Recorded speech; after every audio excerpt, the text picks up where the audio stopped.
Hey everyone, ready for a deep dive into everyday English? Oh, absolutely. We're going to unlock fluency with 101 words. Awesome. You can use these words, like right now, to sound way more natural in your conversations. Yeah. And the best part is, we've got this source material. It's structured like an English lesson plan. Oh, nice. Like a roadmap. Exactly. And it's full of awesome examples. Love that. I'm so ready to dive in. Me too. It's so important to learn vocabulary in context, you know? That's what makes it stick. That's so true. It's not just about memorizing a list. No, exactly. You got to see how words work in real life situations. That's how you build real fluency. So tell me, how did our source material break down these 101 words? Did they just throw them all at us at once? No, they get it. They've organized them into 6 categories. Think of it like mapping out your day. You've got your morning routine. Makes sense. You use different words to talk about brushing your teeth than you would to describe like a work project. Exactly. Then we move on to work or school. Okay, yeah. Leisure and free time. That's where the fun stuff comes in. Ooh, yeah. Then we tackle those household chores. Can't forget those. The never-ending chores. Then we wind down with evening and nighttime. Okay. And finally, we wrap things up with socializing. Ah, so it's like a whole day of English vocabulary. I love it. But I got to be honest, when I think of some of those categories like morning routine, the words seem kind of basic. Oh, I know, right? Like toothpaste. Exactly. Toothpaste, breakfast. Breakfast. But here's the thing. Those basic words are the foundation. They're the words you use every single day, so you got to know how to use them naturally. That's a good point. I guess even simple words can be powerful when you use them the right way. Absolutely. And that's why this deep dive is so valuable. We're going to uncover the nuances, the little things that make your English sound smooth and effortless. I'm ready for it. Hit me with some examples. What are some of those words that really make a difference? Okay, let's start with morning routine. I'm curious, what's your biggest morning struggle? Oh man, the snooze button is my nemesis. Is that even on the list? Snooze is there. And it's a perfect example of how a seemingly simple word can actually be quite versatile. Really? Yeah. I just thought of it as that button I hit way too many times. You can hit the snooze button, snooze through your alarm. You can even snooze for another 10 minutes. Huh, you're right. I never thought of it that way. Okay, what else is hiding in the morning routine category? Well, we've got the classics like toothpaste, shower, coffee, you know, the essentials. Okay, those are pretty straightforward. I feel like everyone knows those words. Sure, but the key is using them fluently without hesitation. Think about it. Instead of saying, I had bread with cheese for breakfast, you could say, I had toast with cheese this morning. Ah, you're right. That sounds so much more natural. It's like that one little change makes a big difference. Exactly, and that's the power of choosing the right words. Okay, morning routine, check. What about work or school? Yeah. I feel like that category could get a bit more interesting. Oh, definitely. We've got words like commute, deadline, meeting, all those words that make you either groan or get pumped for the day. Ugh, commute. Tell me about it. Mine seems to get longer every day. But yeah, it's a word everyone who works or goes to school can relate to. Right. And think about it. Instead of just saying, my commute was bad today, you could say, I was stuck in traffic for an hour. Ooh, yeah, that's way more descriptive. It paints a picture, Yeah. and that's what makes your English more engaging and memorable. Okay, what about deadline? I feel like we've all experienced that heart-racing feeling when a deadline is approaching. Deadline is definitely a word that evokes a sense of urgency, sometimes even a little panic. It's so essential for talking about work, school, you name it. It's amazing how one word can carry so much weight. It really is. Okay, are you ready for a little break from the daily grind words? Yes, please. Bring on the fun stuff. All right, let's dive into leisure and free time.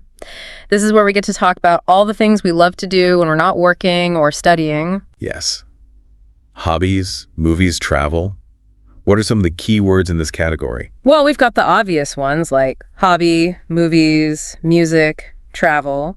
But we also have some interesting ones like relax, explore, create. Ooh, I like those. They're more action-oriented. It's like you're not just describing your free time, you're actually doing something. Exactly. And that's what makes them so powerful. They convey a sense of energy and enthusiasm. I'm feeling more relaxed already just thinking about this category. Me too. It's a good reminder to take some time for ourselves and recharge. Yeah.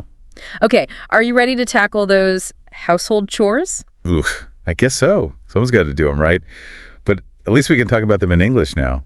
What are some of the words we've got here? Let's see, we've got clean, cook, Laundry, dishes, vacuum, all the usual suspects. Yeah, I'm pretty familiar with those. Any surprises in this category? Well, think about the word organize. It might seem simple, but it's actually really important for describing how we manage our homes. Oh yeah, I'm all about organization. I love putting things in their place, making lists, decluttering. It makes me feel so much calmer. See, that's what makes language so powerful. You're not just describing a task, you're expressing a feeling, a way of life. I'm starting to see how those seemingly simple words can really transform the way we communicate, even when we're talking about chores. What's next on our list? Evening and nighttime. Right. You got it. This is where we wind down and prepare for a good night's sleep. Ah, yes. The time for relaxation and sweet dreams. What are some of the key words we have here? Well, we've got the essentials like dinner, bedtime, sleep, dream. But we also have some more specific words like pillow, blanket, dark, quiet. I love those. They create such a cozy atmosphere. I can practically feel myself drifting off to sleep. Exactly. And that's what good language does. It transports you, it evokes emotions, it creates connections. I'm ready to snuggle up with a good book and some of these vocabulary words. Okay, we've got one more category to go. Oh, Socializing. that's right. This is where we get to talk about all the ways we connect with others, whether it's with friends, family, or even strangers. Yes, this is what it's all about. Building relationships, sharing experiences, having fun. What are some of the words that come to mind? We've got friend, family, party, chat, meet, laugh, all those words that make life richer and more meaningful. I love it. They're full of warmth and positive energy. What's interesting to me is that these words can apply to so many different situations, whether you're talking about a casual get-together with friends or a formal networking event. That's true. And that's what makes them so valuable. They're versatile, adaptable, and essential for building strong relationships. Okay, so we've got all 6 categories covered. It's like we've gone through a whole day of vocabulary, from waking up to socializing with friends. Exactly. And the best part is, we've only just scratched the surface. There's so much more to explore with these 101 words. I'm excited to keep digging deeper. But before we move on, out of all 101 words, is there one that stands out to you as being particularly important for everyday English? A word that you think everyone should master?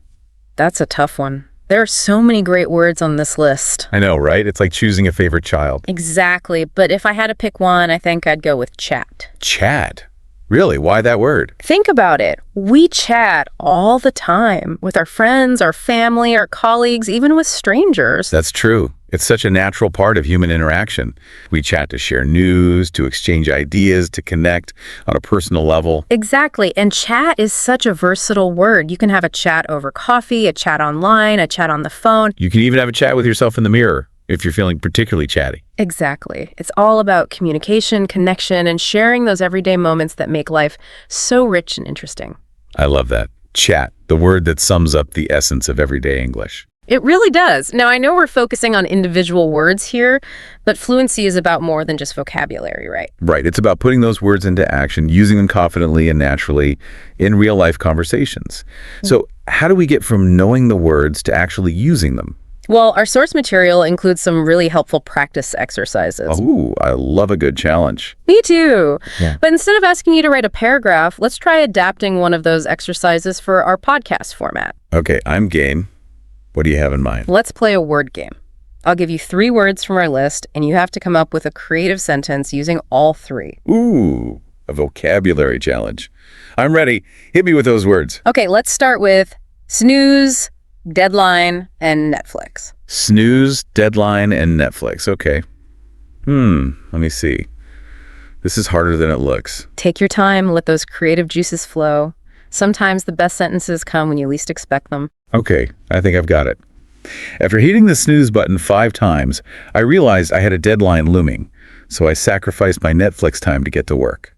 That's fantastic. You've managed to weave all 3 words into a sentence that's both relatable and amusing, and it perfectly captures the struggle of balancing work and leisure. The eternal struggle. Okay, your turn. I'm going to give you 3 words, and you have to create a sentence using all of them. All right, challenge accepted. Bring it on. Okay, let's see what you can do with these. Commute, hobby, and comfortable. Commute, hobby, and comfortable. Okay, give me a sec. My commute would be so much more comfortable if I could just practice my photography hobby on the train. Ooh, I love that. It's so true. Imagine if we could all turn those dreaded commutes into opportunities to do something we love. Right. It would make those long journeys so much more enjoyable. And who knows, maybe you'd even discover some hidden talents along the way.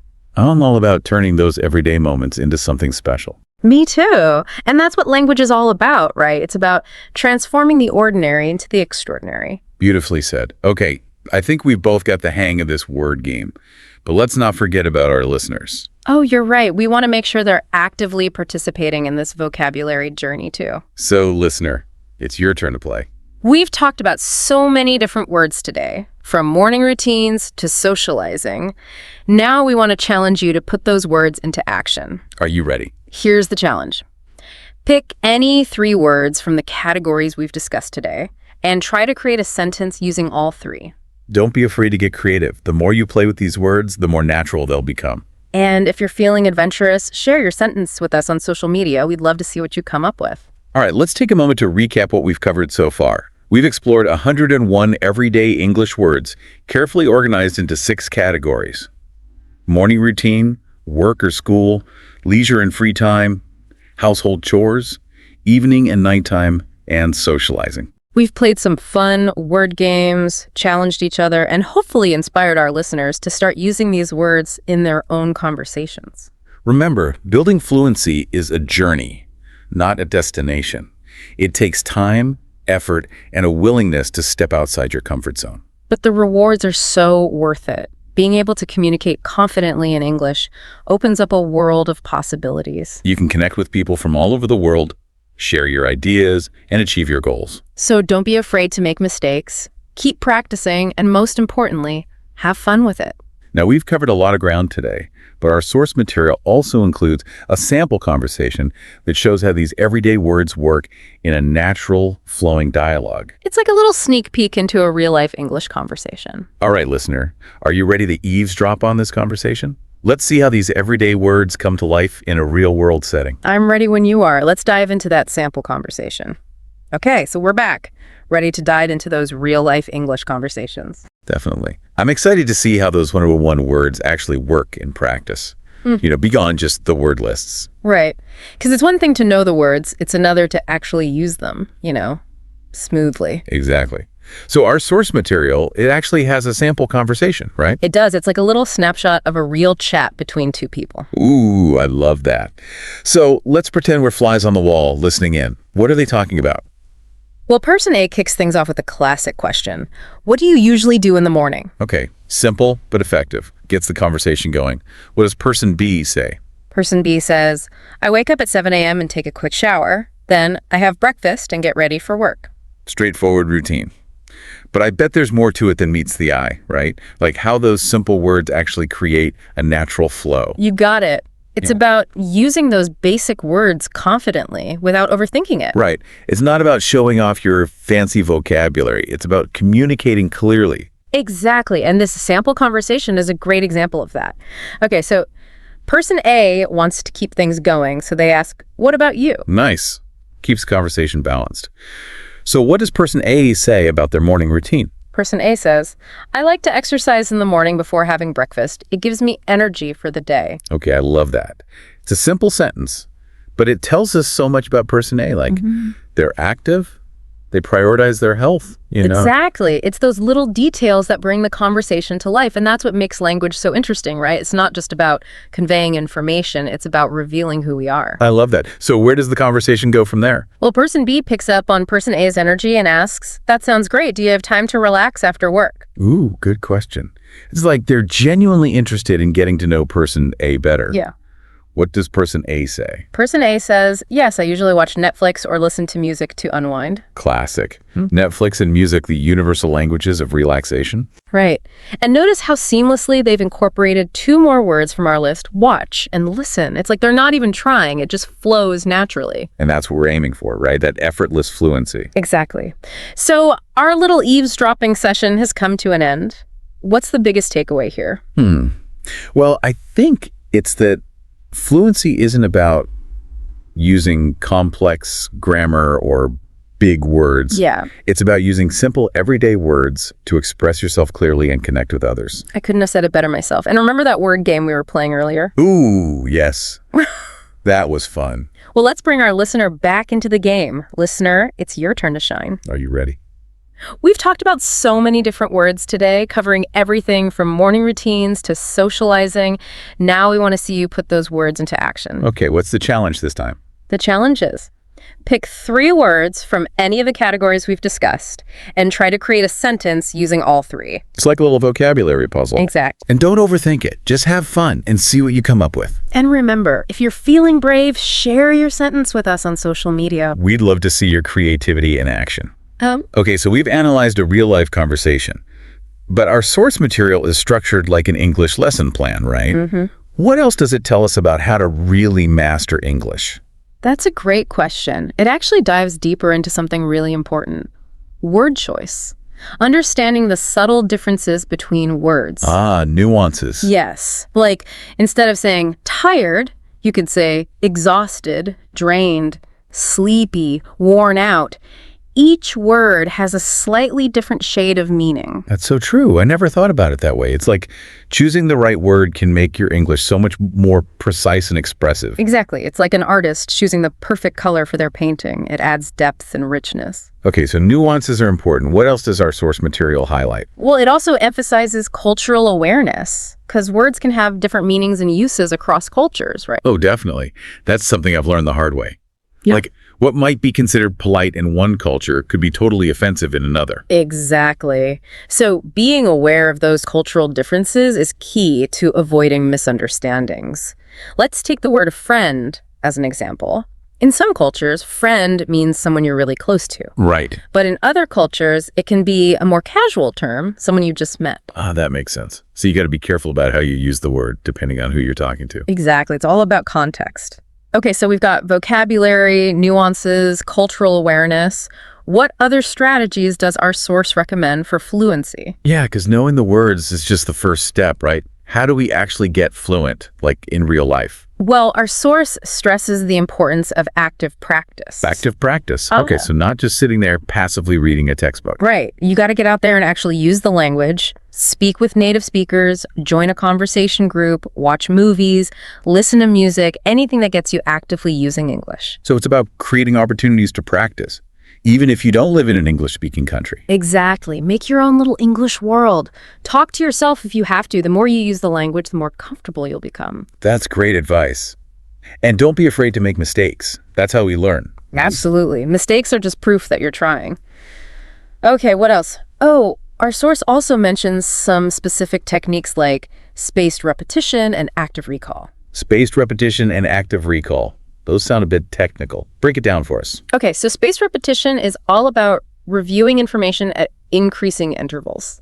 Like, if you learn a new word today, you review it again tomorrow, then a few days later, then a week later, and so on. Ah, so it's like you're reminding your brain about the word, making sure it sticks in your long-term memory. Exactly. And active recall is about trying to retrieve information from your memory without looking at the answers. Like, try to remember the definition of a word, or try to use it in a sentence without checking your notes. So it's like a mental workout for your vocabulary. Exactly. It forces your brain to work harder and helps to solidify those neural pathways. Okay, I'm definitely going to try those techniques. Anything else? One more thing that our source highlights is the power of immersion. Surrounding yourself with the language as much as possible. So like watching movies, listening to music, reading books, it all counts. Absolutely. The more you expose yourself to English, the more natural it will become. It's like creating an English-speaking environment for yourself, even if you're not physically in an English-speaking country. Precisely. And the best part is there are so many fun and engaging ways to immerse yourself in the language. Choose activities you enjoy and make language learning a part of your daily routine. I love that. It's about making language learning a positive experience, not a chore. Exactly. And remember, building fluency is a journey, not a race. It takes time, effort, and a willingness to embrace the challenge. But the rewards are incredible. Being able to communicate confidently in English opens up a world of possibilities. You can connect with people from all over the world, share your ideas, achieve your goals. The sky's the limit. So don't be afraid to step outside your comfort zone, make mistakes, and keep practicing. Now, we've talked about a lot of different strategies and techniques, but I think it's important to reiterate that our main focus here is on those 101 everyday English words. Absolutely. Those words are the foundation of fluent communication. They're the words you'll use day in and day out to express yourself and connect with others. So let's bring it back to those words. We've explored their definitions, seen how they work in a sample conversation, and even played some word games with them. But I'm wondering if there's a way we can dig even deeper into their meaning and usage. Ooh, I like where you're going with this. We could explore the etymology of some of those words. Etymology. That sounds fascinating. Tell me more. Etymology is basically the study of the origin of words and how their meanings have changed over time. So it's like we're becoming word detectives, uncovering the history behind these everyday words. Exactly. And sometimes understanding the origin of a word can actually make it easier to remember. Okay, I'm all in. What words from our list have particularly interesting origins? Well, let's take the word breakfast.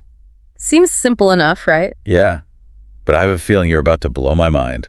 The word breakfast is actually a combination of two words, break and fast. Oh, okay, that makes sense. You're breaking your overnight fast. Exactly. And the word fast itself comes from Old English and originally meant to abstain from food, often for religious reasons. Wow, I had no idea. So every time we say breakfast, we're connecting to this ancient tradition of fasting. It's like a little piece of history hidden in plain sight. Exactly. It's amazing, right? And that's just one example. A lot of the words on our list have equally fascinating origins. So, listener, if you're feeling curious, I encourage you to do a little etymological exploration of your own. You might be surprised by what you discover. Now, I know we've been talking a lot about individual words, but I'm also interested in how those words come together to form phrases and expressions.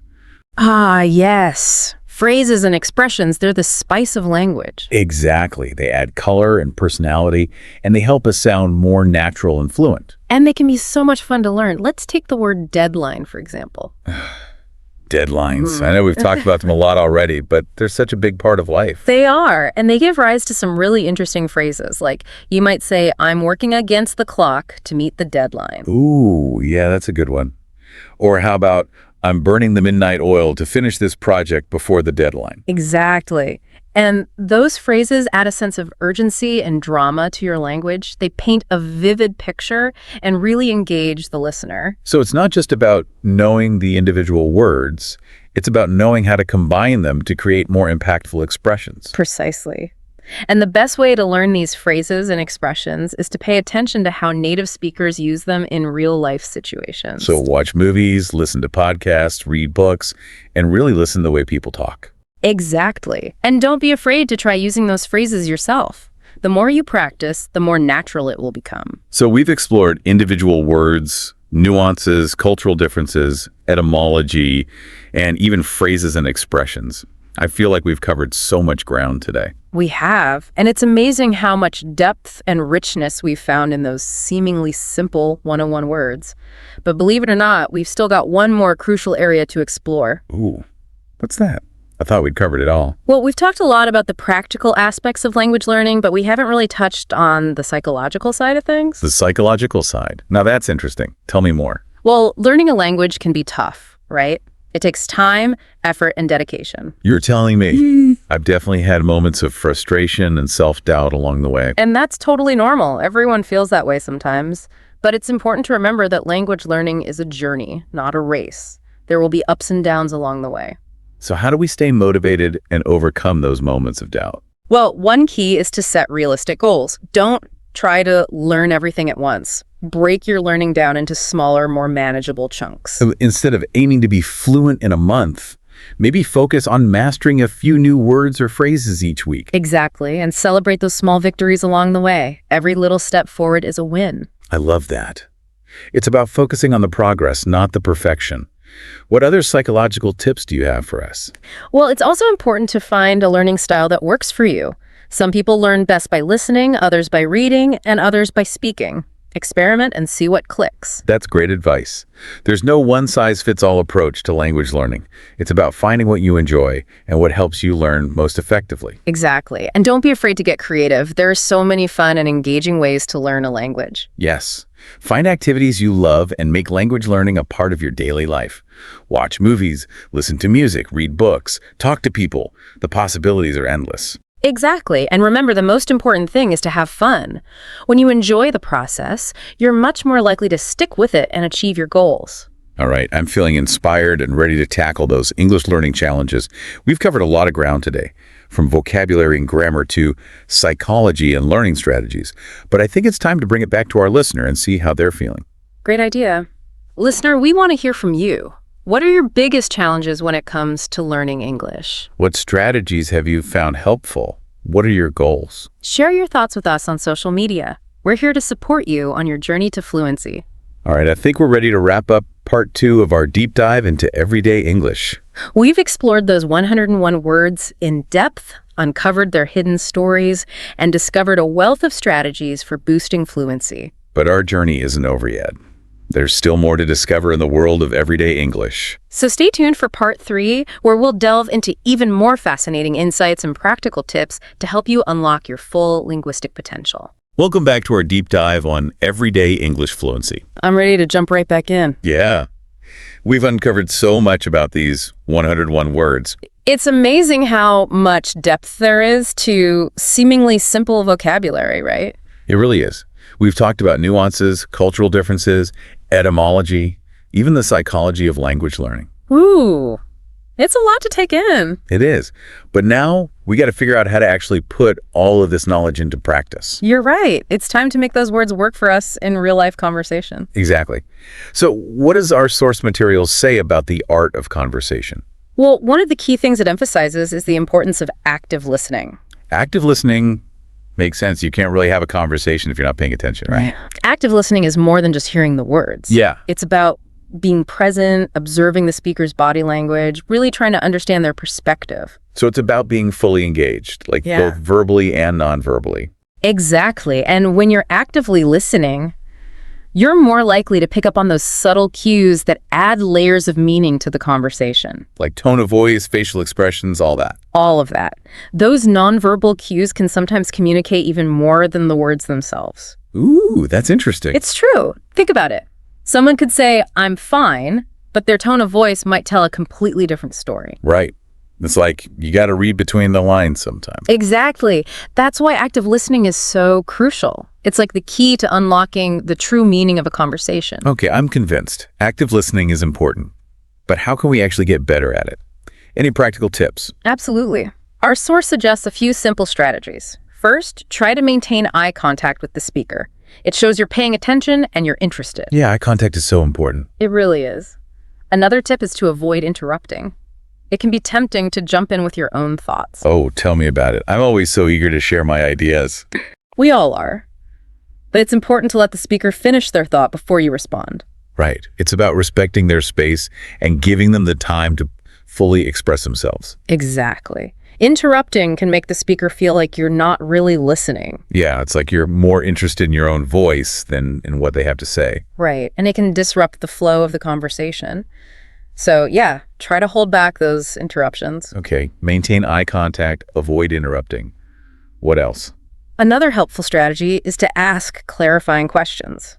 If you're not sure you understand something, don't hesitate to ask for more information. It's way better to ask than to pretend you understand and then miss the point entirely. Exactly. Plus, asking questions shows the speaker that you're genuinely trying to understand them. Right. It shows you're engaged and invested in the conversation. Exactly. So it's all about being present, engaged, and curious. Active listening, the foundation of a great conversation. I love that. Okay, so we've got the foundation laid. Now it's time to start building with those 101 words. Yes. Let's put those vocabulary gems to work. All right, our source material gives us some great strategies for that too. Okay, I'm ready. First and foremost, use those words. Incorporate them into your daily conversations as much as possible. So instead of just saying tired, try using exhausted or drained. Exactly. Challenge yourself to use a wider range of vocabulary. It'll make your English sound richer and more nuanced. Right. And it helps those words stick in your memory better too. Absolutely. Another important point. Pay attention to the context of the conversation. The words you choose will depend on the situation, the people you're talking to, the overall vibe. So like you wouldn't use slang with your boss, but you might use it with your friends. Exactly. It's about choosing the right words for the right audience. Context is key. Okay, what else do we need to keep in mind? Our source also highlights the power of descriptive language. Ooh, I like that. It's about painting a picture with your words, right? Exactly. Instead of just stating facts, try to bring your story to life with vivid details and sensory language. So instead of saying, I had lunch, you could say, I devoured a delicious plate of pasta with my friends. Perfect. Those extra details make the experience come alive for the listener. It's like you're inviting them to share the moment with you. Exactly. And remember, those 101 words are just the beginning. As you become more fluent, you can start exploring new vocabulary and experimenting with more complex language. It's like those 101 words are the stepping stones to fluency. I love that. They're the tools that will help you unlock your full linguistic potential. Well said. So, listener, we've reached the end of our deep dive into everyday English fluency. We've explored the power of those 101 words, uncovered the secrets of active listening, and discovered a wealth of strategies for boosting your communication skills. It's been quite a journey. But remember, fluency is an ongoing process. It's about constantly challenging yourself, embracing new words and expressions, and finding joy in the process of learning. And don't be afraid to make mistakes. They're just proof that you're growing and expanding your linguistic horizons. That's right. So go out there and practice. Use those 101 words, experiment with new phrases, and most importantly, have fun. Because when you enjoy the process, learning becomes an adventure. And who knows, maybe one day you'll be sharing your own tips and tricks for mastering everyday English. That would be awesome. We can't wait to see what you achieve. Keep learning, keep practicing, and keep chatting. We'll see you next time on The Deep Dive.